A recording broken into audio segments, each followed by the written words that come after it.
what's going on in Europe, I'm sure that you know about the case of Colonel Jacques, and they're putting sanctions on him Hmm. because they don't like what he's talking about when it comes to the conflict in Ukraine. They want to silence him. And we know, you remember JD Vance going to Europe saying that Europe is turning into a dictatorship. And these people are not, pro-Russians. They're anti-war. They don't want war. They don't see any benefit coming out of the war in Ukraine for Europe, for any European countries. What is your take, and for particularly on the case of Colonel Jacques? It's, I mean, it's authoritarianism in the extreme form. It's the antithesis of democracy. I mean, the European Union is, running around lauding itself as, the last bastion of democracy, saying they're even better than the United States, and they have free speech. They have freedoms. They're just, it's the exact opposite. These are oppressive societies that suppress free speech across the board. These are, the European Union is this artificial construct that is the antithesis of sovereignty.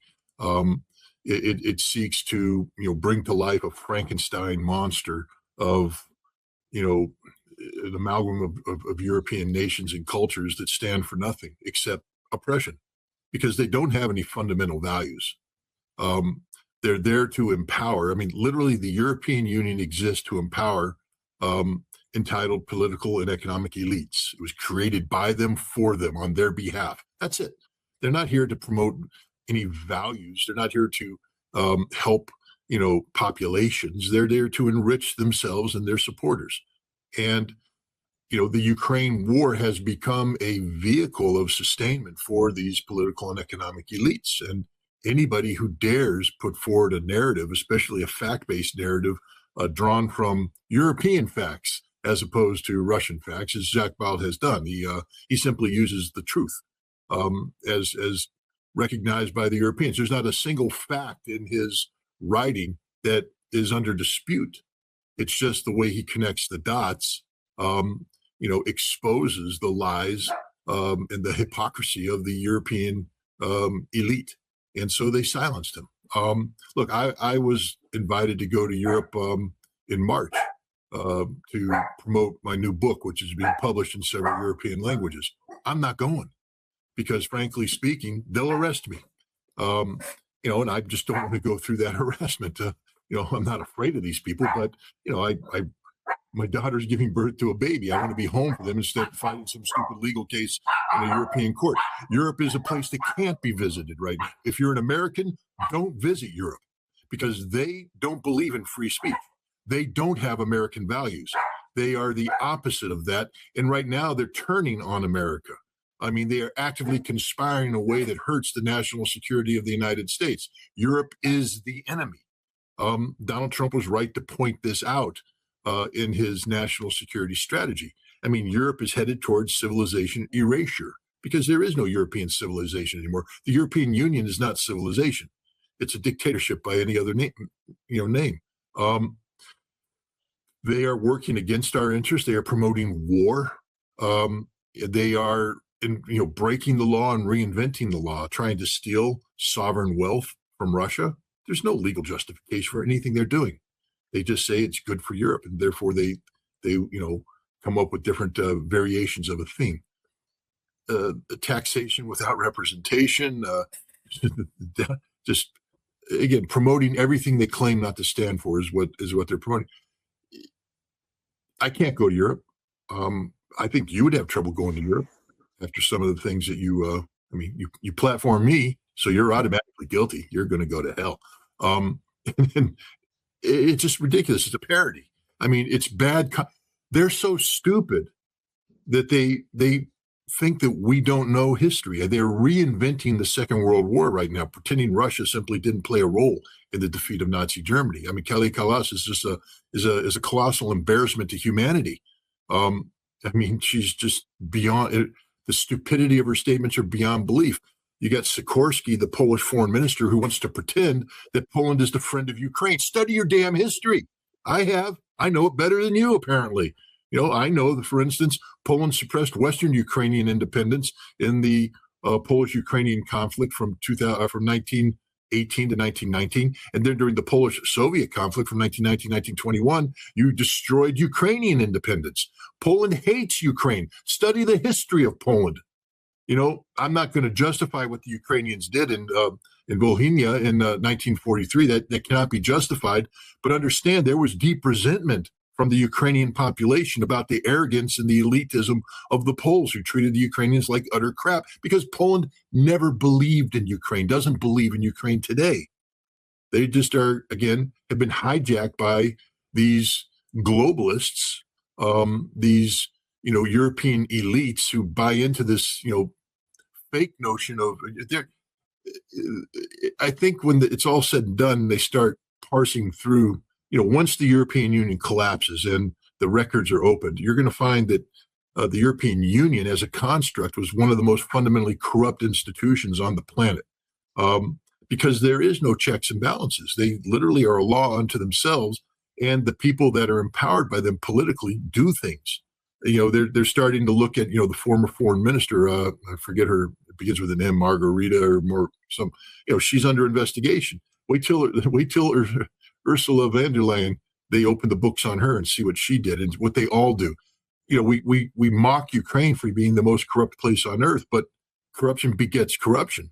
And, the European Union is extraordinarily corrupt too. So this is a travesty. I mean, it's actually good that we see the truth about the European Union. So there's no, nostalgia over Europe. This isn't your grandfather's Europe.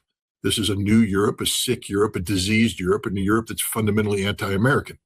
And as an American, and I know there's people out there, Scott, America, you're a hypocrite. Hey, screw you. I don't care about you guys. What I care about is what's happening right now. I understand my history better than you do.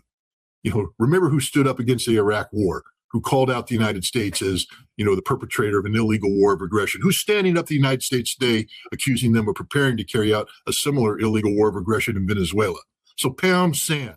I know my history and I know my role as a citizen, but I also know that my government is making an effort to undo the sins of the past by promoting peace with Russia. That's why we promulgated a national security strategy that doesn't define Russia as an enemy or adversary, but rather as an ally of stability, a force of stability, a partner for stability. Pretty amazing stuff. The two largest nuclear armed nations in the world, instead of posturing off against each other for potential nuclear annihilation, talking about normalization of relations, something everybody should want, except apparently the Europeans, who are pushing us towards nuclear Armageddon. And I take umbrage at that. So no, Europe is the enemy. Russia is the friend. And what they're doing to Jacques Baud is a travesty.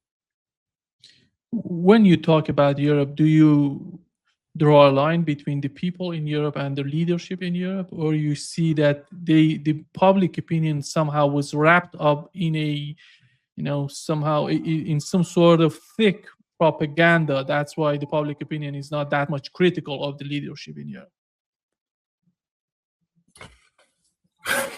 It's tough. Look, I know for a fact that there's Europeans right now who disagree with the policies of the European Union. There's Germans who disagree with the policies of what Germany's doing. There's French people who disagree with the policies of Macron, British who disagree with the policies of Starmer. I know that there's good people in Europe.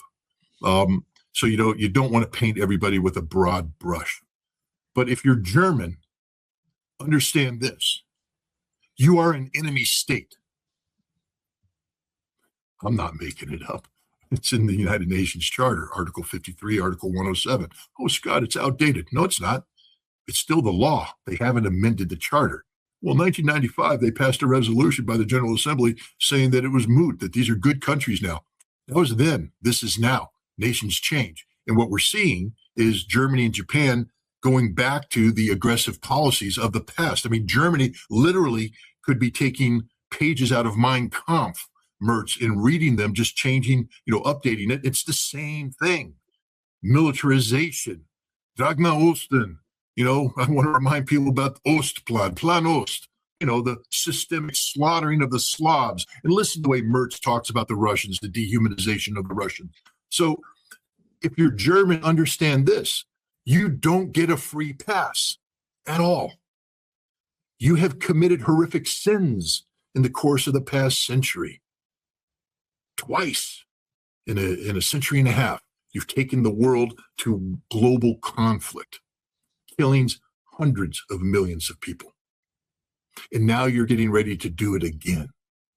I'm sorry, I guess there are good Germans, but no. If you're a German right now and you understand your history, understanding the whitewashing of the Nazis that took place in the aftermath of the Second World War, understanding that Nazi war criminals were given a free pass by the United States, by the British, to be reabsorbed for the purpose of confronting the Soviet Union.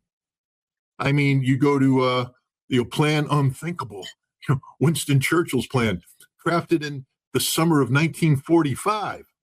Was going to bring 10 Nazi divisions back into active strength to join the American and British to launch an attack against the Soviets. We just put the stake through the heart of the Nazi beast, and we are literally talking about rehabilitating 10 divisions of Nazis. And after Nuremberg, we basically stopped prosecuting the generals, and we whitewashed them. We went through a whole process of just making them smell good, letting them rewrite their history. All the interesting German books that came out about, warfare during the Battle of Normandy and the fighting, the tank wars in Eastern Europe, ignoring the fact of the horrific crimes that the same generals who wrote these books committed against the populations of these occupied nations. Why did we whitewash them? Because we needed the Germans to stand up against the Russians. We needed to be able to recreate a German army. We didn't call it the Wehrmacht, we called it the Bundeswehr. German industry, all of these industrialists who should have been put up against a wall and shot, were allowed to live and thrive without punishment. And today they're the heart of the remilitarization of Germany. Germany, cleanse thyself and recognize that the sins of the past survive to haunt you today. And I would say this about all of Europe. All of Europe has to take a long, hard look because, gosh, the last time I checked, almost all of Europe was occupied by the Nazis, and every single one of these occupied states had collaborators who caved into the Nazis. And I would say that the European Union, the non-German members of the European Union, are collaborators with the resurrection of the Third Reich, called the Fourth Reich today. I'm not exaggerating, people. Read the frickin' statements. Scott, you're mad. Yeah, I'm angry. And you should be too. Everybody should be angry. Furious that we've forgotten everything we claimed we stood for. The United Nations was supposed to be about preventing the very conflicts that Europe is talking about promoting. Scott, Russia invaded Ukraine. Again, you show your ignorance. Russia didn't invade Ukraine. Ukraine invaded itself, threatening the Russian-speaking population. And from 2014 till 2022, Russia bent over backwards, literally. They could have slaughtered the Ukrainian army in 2015, surrounded into Bolshevik. But Putin didn't want to do that. Putin didn't want to take Ukrainian territory. Putin said that these areas should be part of Ukraine, but the Ukrainians need to respect the legitimate rights of the Russian-speaking population. Germany and France and the president of Ukraine said, okay, spare the lives of our soldiers, and we'll do all this. But now they admit it was a sham. They lied. Do you guys forget the lies that were told by the Germans, by Angela Merkel, by Francois Hollande, by Petro Poroshenko, saying, no, we will do this Minsk thing, but secretly saying, no, we're just buying time. We're never going to do it. And what were they buying time for? To rebuild the Ukrainian army to NATO standards, to be part of an expansive NATO presence that sought the strategic defeat of Russia, the collapse of Russia, the division of Russia. I mean, Kelly Kalas is at least honest enough to say what her goals are, to break Russia up. It's always been the goal of these European elitists. And you sit there and say, well, the Russians are to blame. Guys, you're lucky the Russians are patient. Because if Russia was the United States, we'd have already taken Europe off the map. Because Europe deserves to be taken off the map for the things that they're doing. So, yeah, I'm a little angry and I blame the European population. Guys, revolution. Okay? Revolution or be found guilty. There's no room for the good German of the 1930s and 40s. You know, the ones that simply went to work and did their job and paid their taxes, and they didn't get involved politically. They just, grew the food that was used to feed the Nazi military. They went to jobs to produce the equipment that sustained the Nazi military. All you European citizens today that go to work, earn a paycheck, and pay taxes, you're sustaining this. Why don't you take a lead from the farmers at least? Go out in the damn streets, spread shit all over the buildings of the French political elite, and just say you're not going to put up with it anymore. That's what a good European would do. But you're not doing that, are you? Is Europe preparing to fight Russia in the aftermath in 2029, 2030? Here is, before going to the question, that my question, here is what the UK Chief of Defense said, Scott. Russia's track record shows Putin's willingness to target neighbouring states, including their children and civilian populations. The Russian leadership has made clear that it wishes to challenge, limit, divide and ultimately destroy NATO. A new era for defence doesn't just mean our military and government stepping up, as we are. It means our whole nation stepping up. And to do that, we need to contribute to that national conversation and bring these issues into the mainstream, just as our allies in many countries. Yeah. What are they cooking for the conflict in Ukraine? Do you see escalation, and how capable is the United Kingdom, for example, to go in that direction? Well, they're led by this gentleman who has nothing but Jubilee medals on his chest. Okay, he's never seen combat, doesn't know what combat is. I don't think he's deployed outside of the United Kingdom. He's been a rear echelon something forever. And yet he's sitting there talking the language of war. He has about as much credibility as my pinky. My pinky's been to more war than he has. So no, understand that his presentation came simultaneously with the presentation of Blaise. The last name begins with an M, Georgian derivation. Grandfather was a horrible Nazi war criminal, Ukrainian, who committed horrific crimes, probably died, hopefully screaming and suffering in 1944 when the Russians carried out their counterattack, pushing the Nazi forces out of what's left of Belarus. But we don't know. Hopefully he's dead. Probably dead. Hopefully he died then. But, she survived. She claims she never knew him, but all that. But when you deal with the Ukrainian diaspora like I have, and you understand they never forget their past and they celebrate their past. But, Blaise gave a presentation too the same day. Ask yourself, why is the defense chief and the intelligence chief, who are implementers of policy, they don't make policy. They don't make policy. So why are they out there making policy, suggesting policy? It's an information operation. Okay, the United Kingdom can't go to war against Russia. Literally, they can't. They've got nothing, zero. And Blaise runs an organization that does hybrid warfare. I mean, the hypocrisy of this woman, knowing what the British are doing today in Ukraine, knowing how the British have empowered the Ukrainian special forces and intelligence service to carry out acts of terrorism against Russia, and indeed now the world. The drone attack that took place in the Mediterranean, the British did that. The drone attacks that are taking place in the Black Sea, the British are doing that. The Russians know that. Operation Paperclip, or whatever the hell they called that, not the Paperclip, the drone operation that took place in Ukraine in June, where they had trucks launch drones. British conceived operations sustained by the British.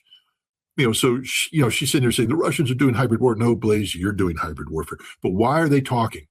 Because this is an information operation. This is about, creating perceptions. And what are they trying to achieve? And again, I say this as an American who's fully aware of what the British are trying to do. They are desperate to stop Donald Trump from implementing his national security strategy. They are doing their best to keep Ukraine in the fight. They need Ukraine to be sustainable and viable through the midterm elections. They're trying to wait out Donald Trump, and they're actively putting their thumb on the scale of American domestic politics. I mean, we sit there and go, oh, the Russians did this, the Russians did. The Russians didn't do anything, we now know. But the British do. The Europeans are, as we speak. They're in here in the United States doling out money. They're in here buying political allies. And the goal is to generate enough opposition to Donald Trump so that his plans get stymied by a Democratic Congress and will then once again repeat what happened the last term. seeking to impeach, paralyze Trump. That's what's happening here. The British aren't going to war with Russia because the British can't go to war with Russia. NATO can't. NATO is dissolving as we speak. Literally, it's breaking apart. It's fundamentally broken. They will never resurrect this beast. It will not be Lazarus, raised from the dead with the magic touch of Mark Rutte. NATO's finished. They're not trying to save NATO. They're using the perception of a resurrected NATO to create political momentum to get them through the summer of 2026, through the silly season of American politics, in hopes that they can perform a miracle and end up, paralyzing Donald Trump politically by empowering the Democrats to take control of at least, one house of Congress. That's what's happening here. I think the whole plan right now for Europeans is to outlast, the Trump administration. They know that with the Trump administration, they cannot achieve what they have in their mind in terms of the continuation of the conflict. That was somehow, that was said by Zelensky yesterday. Here is what he said, Scott. United States have their policy. They don't see us in NATO. For now. Everything in our lives is for now. Maybe the position will change in the future. Maybe somebody will come to realize that strong Ukrainian army strengthens NATO, not vice versa. Politicians change. Somebody lives, somebody dies. And it's life. These words are not Zelensky's. I think no, they're British words. They're written by MI6. They're written by Blaze. We know who writes these words. He just threatened the American president. If I were the president of the United States, he'd be a dead man by now. I would have killed him. You don't get to threaten the president of the United States. Not that little punk ass dude. No. But hopefully Trump is doing the right thing. And the right thing is to destroy this pathetic excuse of a human being, eliminate his corrupt regime, and get Ukraine on the track of never being able again to promote this kind of disarray globally, because Ukraine is the single most destabilizing force in the world today, even more so than Israel, because Ukraine is doing its best to create the conditions that could lead to a nuclear war. They're disruptive of arms control. They're disruptive of European security and stability.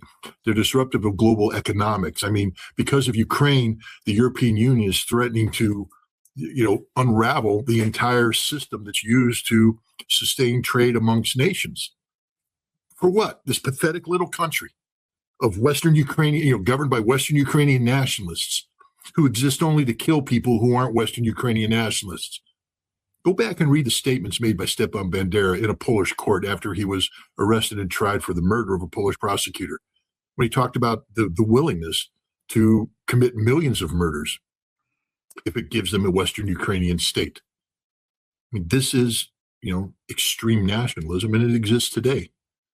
Listen to what the Ukrainian nationalists are saying about, continuing this war.